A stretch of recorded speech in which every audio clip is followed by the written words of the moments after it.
C'est bien, Ouais, tu es là, ça fera les sons en moins, tiens. De merde.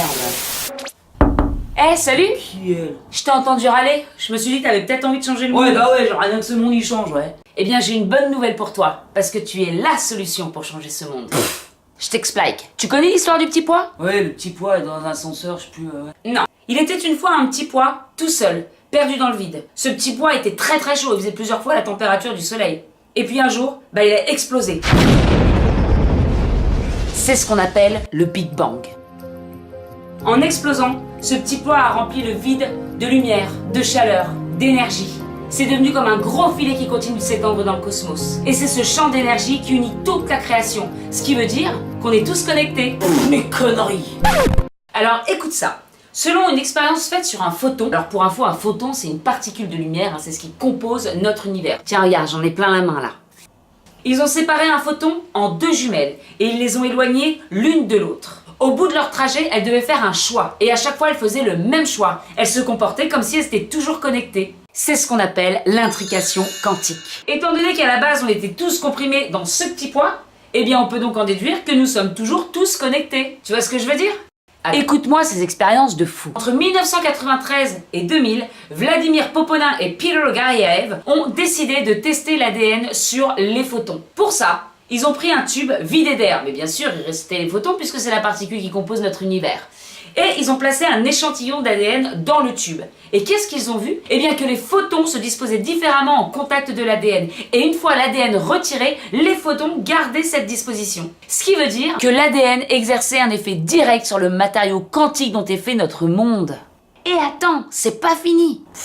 Entre 92 et 95, HeartMath Institute a testé le pouvoir des émotions sur l'ADN. Choisi de se focaliser sur l'organe corporel d'où semblent émaner les émotions, le cœur. Il faut savoir que le cœur a une puissance électromagnétique bien plus puissante que celle du cerveau. Ouais. Ils ont donc isolé de l'ADN humain dans un cylindre de verre, quelque chose comme ça, et ils ont exposé cet ADN à une émotion puissante qu'on appelle l'émotion cohérente.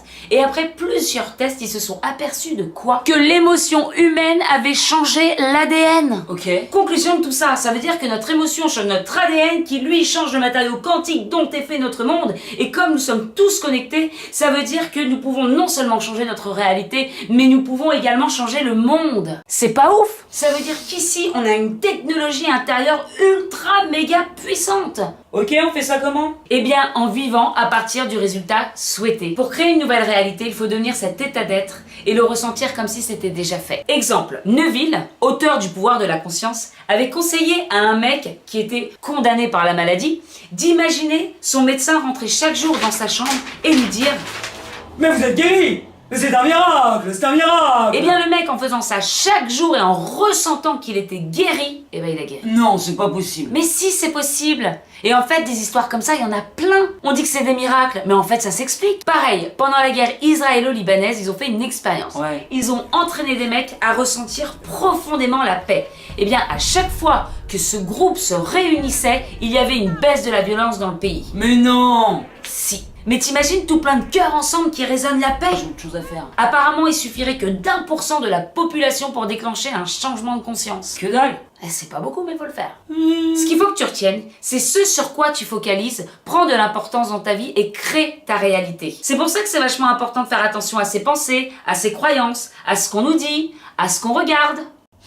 Tes pensées liées à tes émotions créent un sentiment. C'est le langage des émotions qui communique avec l'intelligence de l'univers. Donc, c'est pas en restant devant ta télé et en pestant sur tout ce qui se passe autour que tu vas l'aider ce monde. En fait, tu vas plus nourrir ce que tu veux pas voir. Mais de quoi je me mêle? Ne le prends pas comme ça. Tu l'aimerais comment, toi, ce monde? Bah un monde avec de l'amour, de la joie, de la paix. Alors deviens ce que tu choisis d'expérimenter et vis cette différence malgré ce qui t'entoure. Tu veux de l'amour? Répands de l'amour. Tu veux de la joie? Répands de la joie. Tu veux la paix? Eh bien, ressens déjà cette paix en toi.